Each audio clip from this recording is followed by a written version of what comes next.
Okay, thank you very much. Thank you, Victor, and also thank the organizers for inviting me to give a talk at this really beautiful setting and a really interesting idea of having discussion rather than presentation. But let me carry on anyway. So I'm Paul Fremont. I'm the co-director of the Imperial College Synthetic Biology Hub. I have a great interest in how synthetic biology could be translated into useful applications, but also, of course, in the spirit of this meeting, synthetic biology is an approach to understanding biology, and I think that's what Francois was mentioning earlier on. So my lab works on a number of different areas. I'm not going to be presenting data from all of these areas, but I'm going to tell you a little bit about our work on cell-free platforms, and also some work that we've been doing more recently on pathway engineering in the spirit of what Victor did. And Victor gave a fantastic introduction to some of the nuances, if you like, of synthetic biology and how we might take it forward, harnessing biology explicitly. Okay, so, I mean, Victor mentioned a little bit about quotes, and so I thought I'd just quickly put in a couple of quotes. I found this article in the British Medical Journal in 1910, and it's a sort of quote, and I'll just read a little bit. It says, "All natural sciences follow the same process of evolution. They begin by the observation and classification of natural objects and phenomena, and that's the descriptive stage, and I do feel often that biologists are still in the descriptive stage. Then they attempt to resolve these phenomena to determine the cause of their production, and thus they become analytical." And I think what this gentleman was saying at the time was that the idea of biological synthesis, the idea of going synthetic, is a really interesting one, because biology has only reached the first two stages of description, if you like, and phenomena. And in that he said the idea of biological synthesis is a bold one, and yet it is no novelty. It has cropped up in the imaginative literature of all ages, but considered as a scientific possibility, its conception is of very recent date. So that was written in 1910. So if you wind forward, this is a very large quote, but it's again talking about synthetic biology. So this is the Polish geneticist, who I'm afraid I can't actually pronounce the name, so I apologize. But this is a famous sort of quote, but this is Wacław Przewalski, I think. That's his there, and he's a Polish geneticist who came up with the idea in 1974 truly about synthesis and synthetic biology, because he says here, we will then devise new control elements, add these new modules to existing genomes, and build up whole new genomes. I mean, this is essentially what we're doing now, and this was in 1974. And then he said, this would be a field with the unlimited expansion potential and hardly any limitation to building new, better control circuits, synthetic organisms, new, better mouse. I'm not concerned that we have run out of exciting novel ideas in the synthetic biology in general. So he was very, very far ahead of his time. This was only a few years after Asilomar and the introduction of genetic engineering and cloning. So this was a really interesting insight that he had of where the field would go.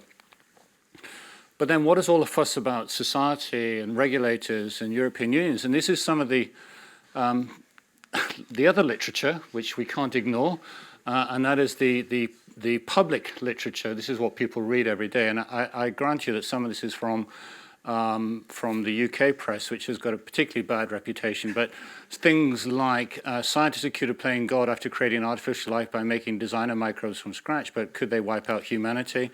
Thank goodness they haven't yet, but anyway. Reviving extinct species.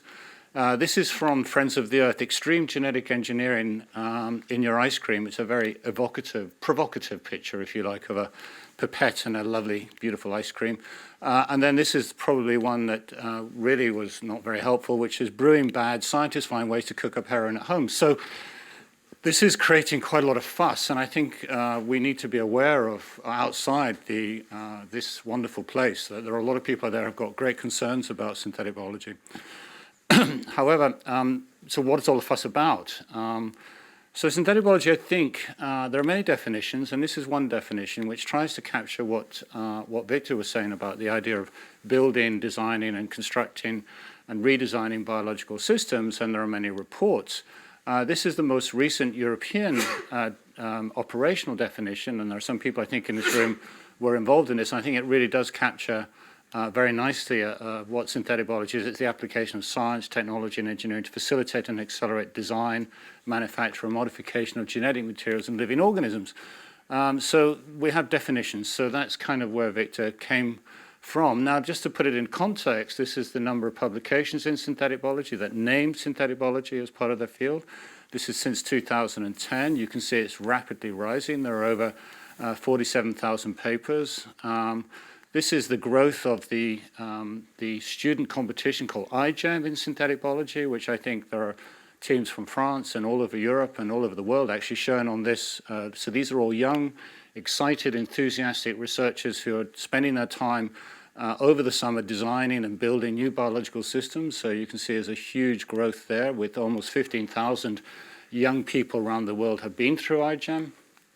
And so, you know, it has this powerful vision, if you like, for merging engineering design and practice and all of the associated tools involved in that, including obviously mathematics, computational modeling, and all the other what you call more hard sciences, into the construction of biological systems and cells at the genetic and protein level. I think that vision is very persuasive to a lot of people. So if we consider, I mean, Victor's already indicated this, but if we look at some of the very basics of engineering systems, clearly robustness and stability are key for engineered systems. And these are often achieved by these sort of four premises where one has systems control, one has redundancy, obviously, in engineered systems, one also has sort of an idea of modular design, and also one has this idea of structural stability within the system you're designing. Now, the question is, you know, how do we put that into context of biology? So we think about that, we can think, well, systems control, we have quite a bit of information and understanding about how biological systems regulate themselves. So we have control circuits, we have feed-forward, feedback loops, we have control networks, we have interaction networks. We also have redundancy. We have multiple genes that can carry out similar functions. We also have multiple regulatory pathways. If one pathway doesn't work, often another pathway will kick in. We also tend to have modular design, these evolutionarily robust modules that get passed from species to species. There's a functionality that's been solved, and then it will be evolved or inherited by other species. That does happen in biology. And then we often have good structural stability, homeostasis. I mean, cells are incredibly good at regulating their internal processes and life state, if you like. So I suppose, and a hypothesis might be, are these features intrinsic to all complex systems, whether they're natural and artificial? And I think one aspect of systematic engineering, if you like, for biology will clearly test that hypothesis. So I suppose the question is, can we learn about biology through design and construction? So, you know, biological systems can be considered as modular, I think. Functions primarily encoded in DNA, large knowledge of genome databases, large diversity of parts, if you like, increased understanding of molecular and cell biology at all different resolution scales, new technologies to synthesize and assemble DNA, chemically synthesize, new computational tools to design and model, and obviously systems biology modeling and application comes into play here. However, I think it's important to realize that, and I think everyone in this, biologists in the room should know, and hopefully everyone knows that, you know, there's some real challenges for engineering biology. And one is context dependency. So the idea that genes will function similarly depending on where they are within the genome is not correct. Evolution, adaptation, and natural selection, these are very strong processes. That will change biological systems depending on their environment. Non-predictive stochastic behavior, which is part of the evolutionary process, if you like. Self-assembly and emergent properties, nonlinear dynamical processes, and multi-scale interactions. These are massive, massive challenges. And if you really boil it down, I mean, living cells are essentially constrained volumes and very high concentrations of biochemical components. I mean, that's it. And so therefore, you know, biology is not plug and play. You cannot take one component, put it in the context of another, and assume that it will predictably function as you predict. This is not true, and it really poses problems. And illustrated here is just a sort of network map for a really important eukaryotic mammalian signaling protein called mTOR, which is a PI3 kinase, which has functions in many different aspects of a mammalian cell, including growth, including all sorts of functions within the cell itself. And I think, you know, this is a beautiful paper, by the way, showing the interconnectivities within a mammalian system that does provide a huge challenge if one wants to start engineering a part of that system or reperturb that system. This is also a major protein involved in cancer. So, as Victor said, one approach may be to overcome this kind of, almost overwhelming sense of complexity and bewilderment might be to try and develop some sort of systematic design process. And I think that's what synthetic biology is trying to do. It's trying to build things in a sort of more systematic engineering process. So using things like modularization, so interchangeable parts, interchangeable modules, using things like standardization, can we standardize measurements, tools, or processes? And then using this idea of abstraction, which engineers use very successfully to try and sort of deconvolute complexity in some ways, to try and sort of allow people to cope with complexity. And systematic design aims to achieve ultimately robustness and reproducibility. But as I said, these are huge challenges in biological systems. So, this is already shown by Victor, and I think just to reemphasize, it's a conceptual framework. It's not a literal framework.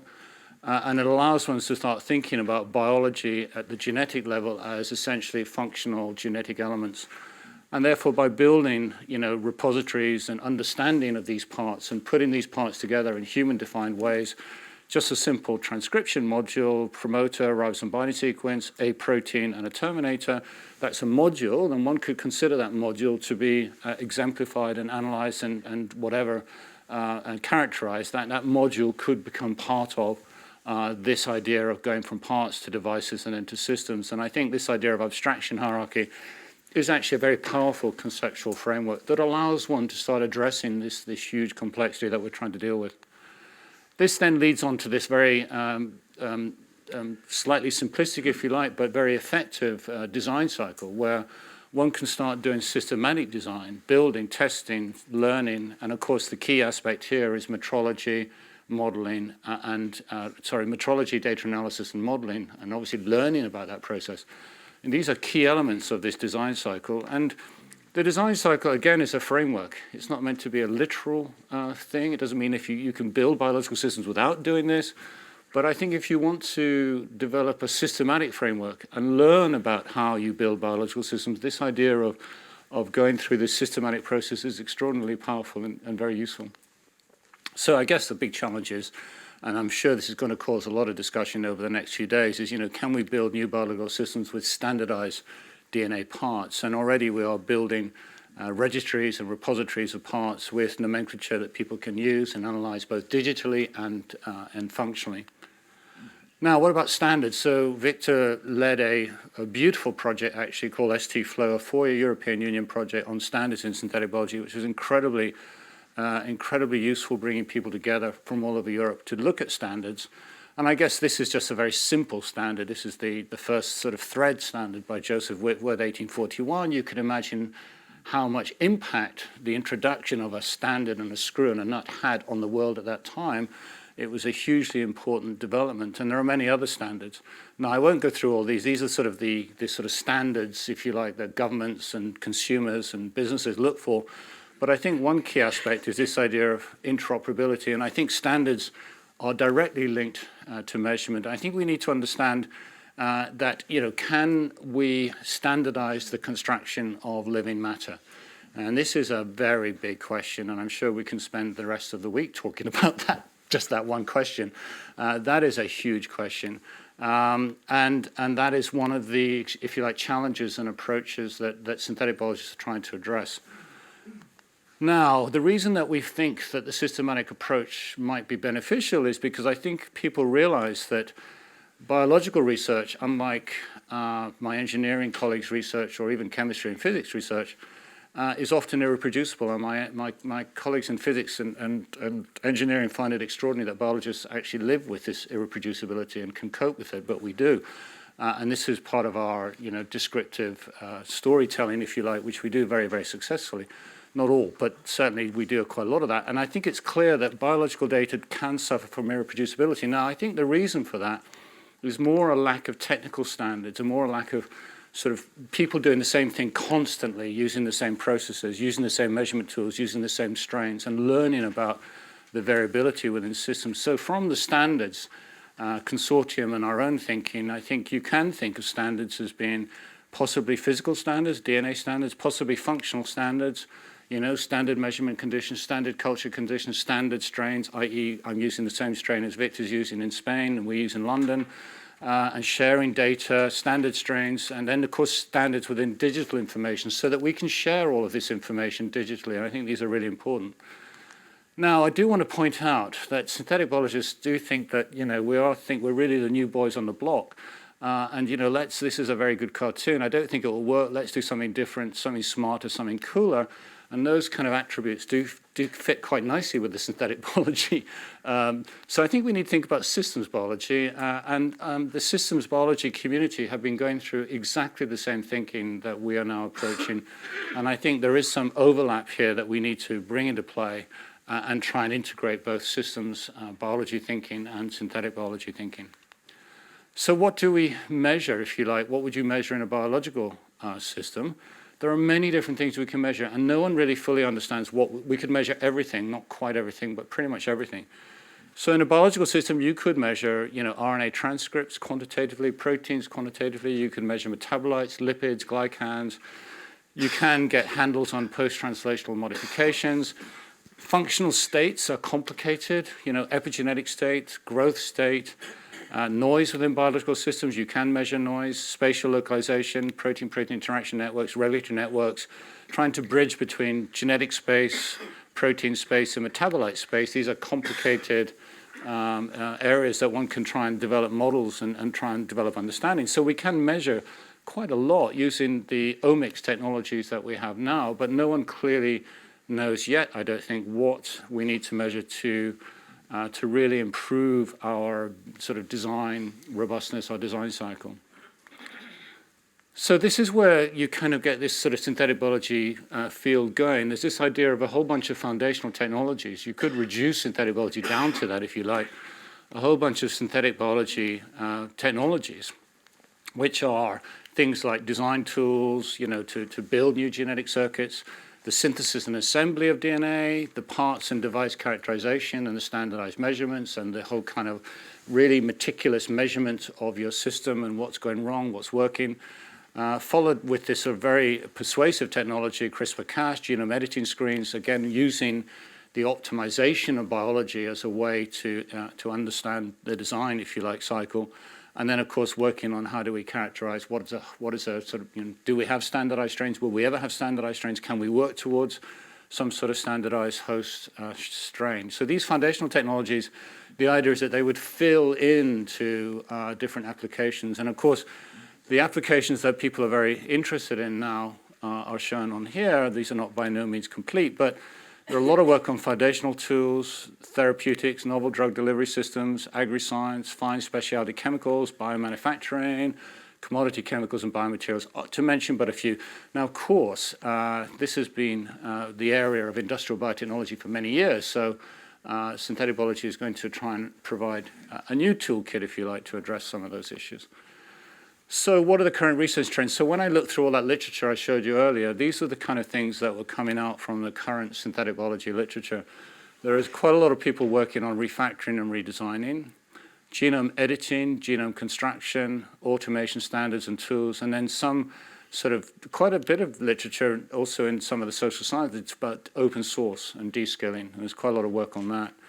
There is a growing interest and excitement in the idea of creating alternative biological systems using exobiology, XNA, artificial cells and cell-free systems, this idea of building cells from the bottom up. And I think this is an area which is actually very, very interesting, and there is some kind of interesting integration of cell-free systems and the kind of alternative biological systems and what I would call more the mainstream synthetic biology. So that leads me nicely onto work that we've been doing on cell-free systems, and I'm going to now just switch gear a little bit to what we've been doing on cell-free systems. So cell-free systems are really interesting because they are essentially the cell extract with the membrane peeled off and all of the ingredients within the cell extracted, the genomic DNA removed, and essentially it contains ribosomes, some membrane vesicles, and some cellular proteins. So it's a crude sort of lysate, if you like, from a cell, but it has the great ability to be able to translate and transcribe DNA within as a biochemical reaction and assay. So it takes out the life of a cell, if you like, but uses all the ingredients within the cell to carry out reactions. So this is a sort of scaled down version, if you like. So what's interesting about cell-free systems is that you can use part of the glycolytic pathway, which is the ATP generating pathway that exists in cells, and also the TCA cycle is existing within cell-free extracts. But you can provide new energy sources. So one common energy source is 3-phosphoglycerate, but the people are working on cheaper energy sources. It's clear within cell-free systems you have components of oxidative phosphorylation, so you do have the ability to create ATP within the system, although you do need to add an ATP regenerating system. You also need to add amino acids and other essential cofactors to allow the system to kick off. But the point is that within that system, you can get transcription and translation working quite reproducibly and robustly. Now, there is an alternative system, which is the Pure system, which was a beautiful system, essentially first published by some Japanese colleagues that went to the effort of purifying all of the machinery of transcription and translation and reconstituting that in a test tube, if you like. That's the sort of, not only is it pure, it's sort of, beautiful science, if you like, of reconstructing the basic components that would allow transcription and translation to occur in a test tube. The disadvantage of the Pure system is it's extremely expensive and awfully difficult to get running routinely in the lab, but it is a beautiful system nonetheless. So what are the advantages of cell-free systems? So you can do transcription translation, you can do DNA circuit prototyping, you can use them for biosensors, environmental testing, we've got some projects on that. You can actually do enzyme pathways for fine chemical and drug production. You can make recombinant proteins, and you can do toxic pathways. It is scalable. You could scale it up to 1,000 liters, as shown by Sutro Biopharmaceuticals, but it is probably best if you're thinking about producing products that are high-value, low-volume products. Now, the metabolism is simple and cheap, and it's easy to modify, so you can do all sorts of interesting things within cell-free systems. So as a test bed, it's a very useful system to operate. And in the context of what I described earlier in synthetic biology, if you were prototyping parts, a few years ago we had this idea, well, if you've got all these parts, you want to measure the functions or the quantitation of a promoters or ribosome binding sequences or whatever. To do this using standard molecular biology, it's sort of a long process, and we wanted to speed that up and see if we could explore whether the information we got from in vitro systems was very similar to the information we got from in vivo systems. So we set about doing that as if we could use it as a prototyping. And this is the idea of taking parts, doing all of the molecular biology, the ligations, the transformations, the liquid cultures, the growing, the measurement. It's a very tedious process. So the idea was if synthetic biology is going to become this kind of engineering field, you want to have thousands of parts characterized to some level of quantitation so that you can inform the various modeling aspects of the field. So we decided a few years ago, James Chappell, a PhD student, to look at that in detail. So we took a bunch of parts, a bunch of promoters, a bunch of ribosome binding sequences, and we hooked them all up to a GFP reporter, and we did a very, very simple experiment. We measured the GFP, if you like, production in vivo, in a steady state expression system mid-log. And then using BL21D3, using M9 minimal media, 30 degrees, we took the same cell-free extract from BL21s, DE3, 30 degrees, but obviously it's a completely different reaction. And we measured the production of GFP from the same parts in the same context in both systems. Now, to our surprise, we found on this side that the measurements of GFP, the relative measurements, the relative production of GFP between in vivo and in vitro were similar.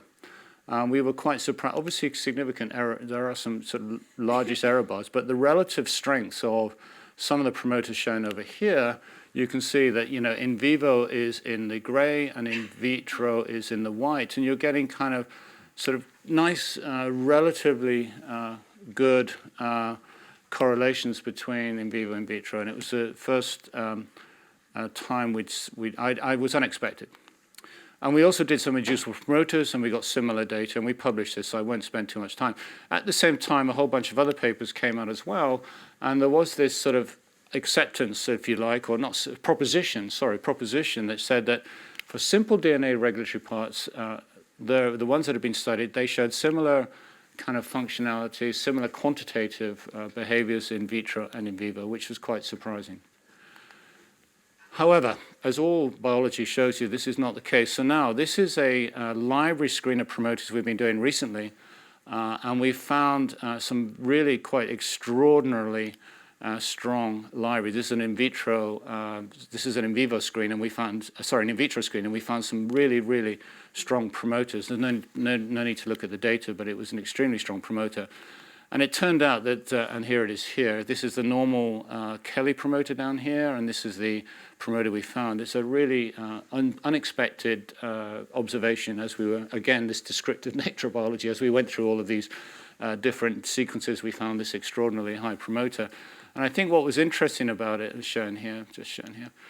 When we went to look in vivo, we could not replicate at all that promoter strength. It looks like it's the same promoter strength as the Kelly promoter down here in vivo. And there are all sorts of reasons. We're exploring why that is. Subsequent to that, Zach Sun and others came up and said, well, actually, this does break down. So this idea of in vivo, in vitro does break down. So I guess the way I could pitch that would be, well, could we use this in vitro, in vivo kind of comparison as a way to tell us about context dependency? And I think that's something we're going to explore with this very, very high producer, this promoter, which is essentially 2 base changes, which is quite extraordinary, and we need to work out why that is. So then we're making cell-free extracts from different cells. We're going to explore cell-free extracts as a platform. We're going to try and compare them from E. coli, different strains of E. coli. So this is MG, this is Rosetta, BL21s. Looking to see if we can learn about any of the sort of phenotypic functionalities of cell-free extracts. This is now Bacillus subtilis, which we've managed to get optimized, and we're going to be looking at Bacillus subtilis as well. And then this is, that's the optimization of Bacillus subtilis. And then we're going to be looking at Bacillus megaterium, which is a very interesting organism. It has been thought of as a very important organism potentially for an industrial production setting, and we're doing this in collaboration with colleagues at the Braunschweig Technical University. And so we've made a cell-free extract from Bacillus megaterium, and we're getting extremely good production of proteins within the Bacillus megaterium. Now, in the context of that approach, we're also developing some real-time messenger RNA measurements, and the idea here is to try and provide quantitative data that would allow you to assess the cell-free system in a more quantitative mathematical way, a modeling way. And we are getting very nice data showing you get very nice bursts and decays of messenger RNA. We're also looking at trying to do very, very high throughput analysis. So this is on our Echo liquid handler. So this is 108 conditions in triplicate, 3 times DNA, 6 times repressed, 6 times juicers, and we've been developing a model. So one of my senior researchers in my lab is a physicist actually originally, and he's been developing a mathematical model to try and develop, this is the model here, it's a Bayesian statistical inference model. It's around trying to map out the parameters that we don't know at all within our system, what they might be. And the modeling parameters that we're interested in is polymerase binding, messenger RNA synthesis, messenger RNA degradation, and then GFP synthesis, GFP maturation. So this is Jamie McDonald's work. And the idea here is that we can start doing simulations as well as experimental observations. And of course here we can start providing the quantitative details that would allow that model to become much more, not better, but sort of more informed, if you like, on experimental data.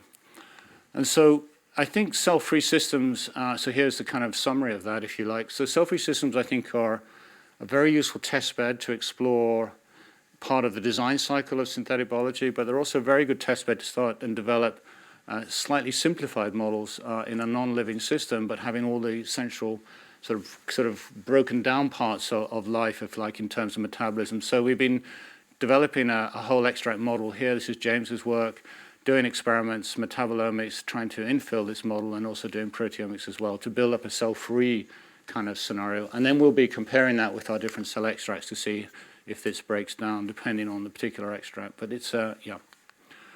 Okay, so, I mean, that leads on to the obvious question, I think, which a lot of people are interested in, which is, could we build a cell from the bottom up using sort of subsystems, if you like, maybe using cell-free systems? And if you break down a cell, I think this is the idea of modularity, functional modularity. And here you can see, if you break down a cell, a very simple bacterial cell, there are discrete components that you can think about.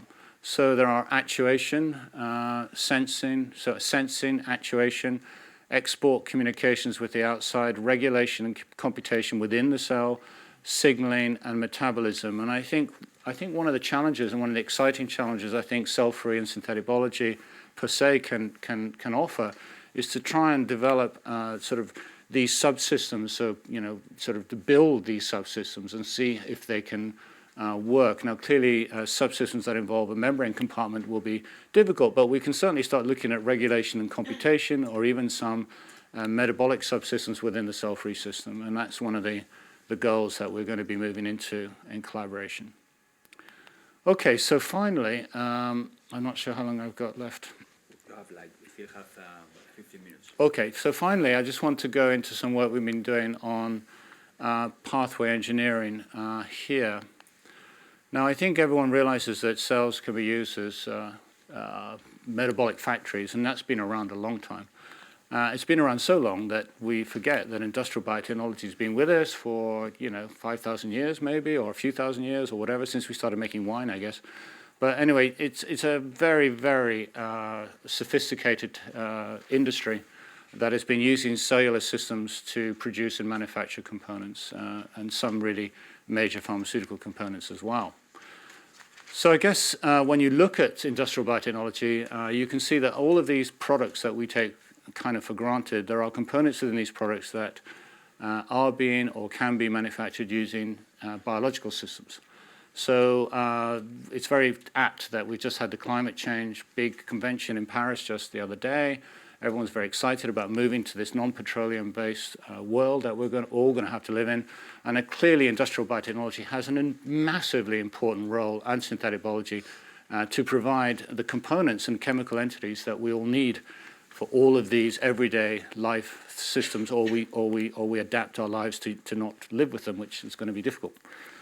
So, of course, scale-up is a huge problem in industrial biotech, and it still continues to be. And I think that is one of the big challenges I think that synthetic biology is going to have to try and address, because it's okay doing stuff in the lab. So the question is, can synthetic biology accelerate the construction and prototyping of synthetic pathways for the production of products, if you like? And these are the kind of areas, I think, that are important for pathway engineering. So we have bioinformatics, clearly, flux modeling, combinatorial pathway assembly, metrology, in vitro in vivo, and chassis host cells, and then we need to go through this testing and prototyping. So we've been doing some work on a new kind of Golden Gate-based E. coli kit for part assembly, which we're just about to publish. And the idea here is that we can accelerate the production of different pathways, different combinatorial circuits. This is based on Golden Gate. And it's a sort of plasma kit that we can use for many different range of applications. And we put in all sorts of variants into the system. And the Golden Gate assembly strategy, busy slide, is extremely powerful technology. It's been used around a lot. It's a fantastically systematic way of assembling multiple components. There are other methodologies for assembly, but I think Golden Gate gives you quite a lot of combinatorial variations. So we've made a Golden Gate kit for E. coli, where we can start assembling these modules, which can then be assembled into pathways and into greater modules shown here.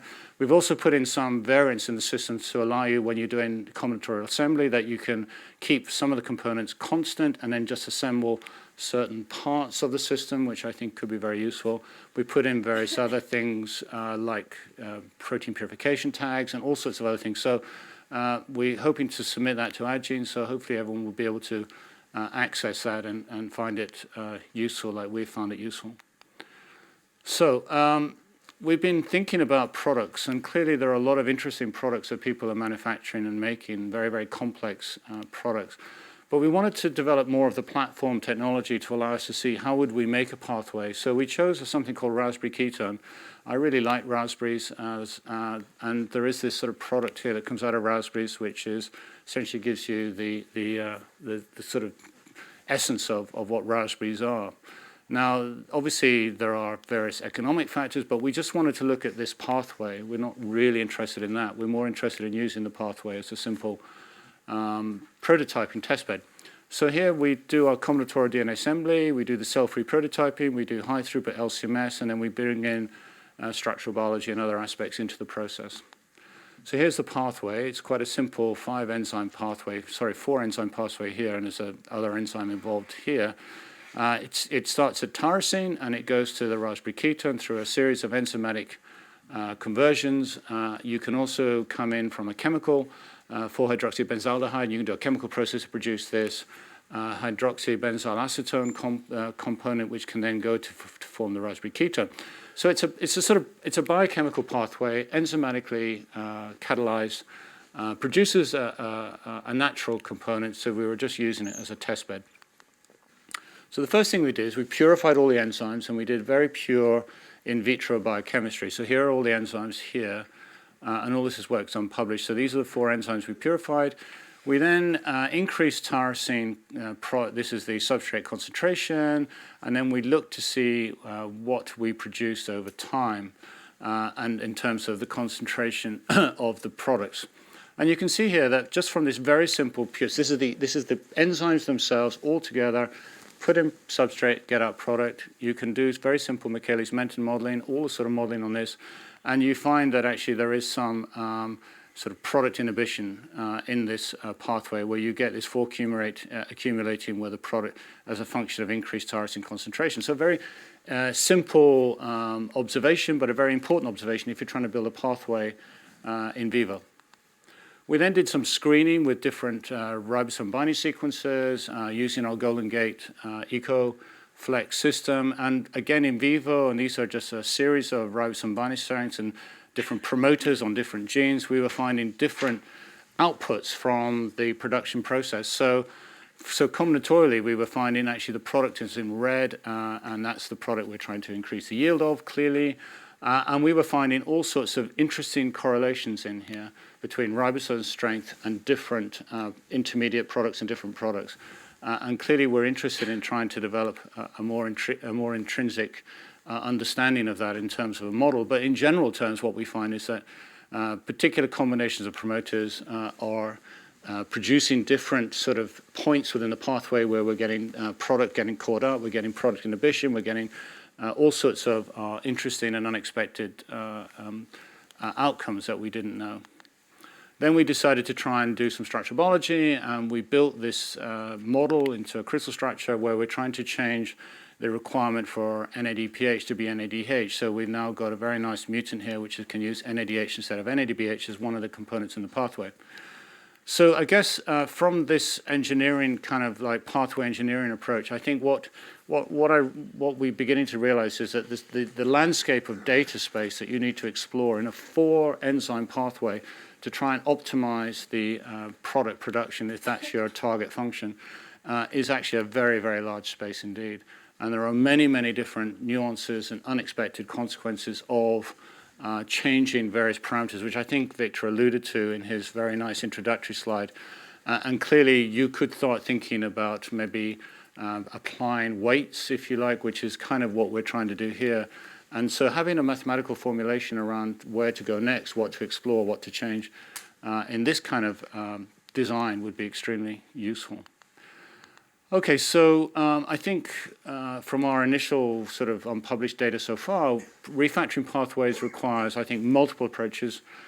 Promoter strengths, we find, are often inversely correlated to the production. So you think if I have high production of different enzymes, I'm going to produce, but that clearly is not the case. And there is clearly a lot of unknowns, and I think that's been well understood in the literature. Cell-free assays, I think, have been helping us to make decision points along that reaction pathway.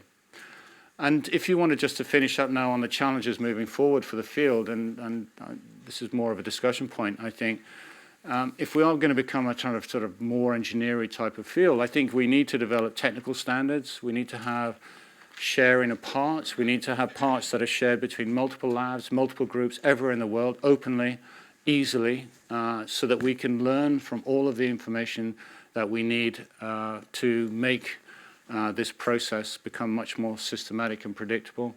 We need to share, I think, detailed data on failures and successes. So the great thing about biology, and I'm not sure this is true in other sciences, but certainly in biology, we never share our failures. And to be honest, most time in biological experiments don't work. Probably 90% of the time, if not more, they don't work, and we ignore it. And so we need to start thinking about failure and sharing that, and looking to see what works, what doesn't work. And we clearly need to integrate systems biology thinking and approaches to try and really harness what's already been done in systems biology into synthetic biology. And those are just some of my own thoughts. So I've rushed through a lot of stuff there, but I just hope to give you a flavor of some of the things we're doing in the lab, and how cell-free is producing to be a really extremely powerful technology. And the work I described is Richard Kelwick, Jane McDonald, Simon Moore, and we're funded. And thank you very much for your attention.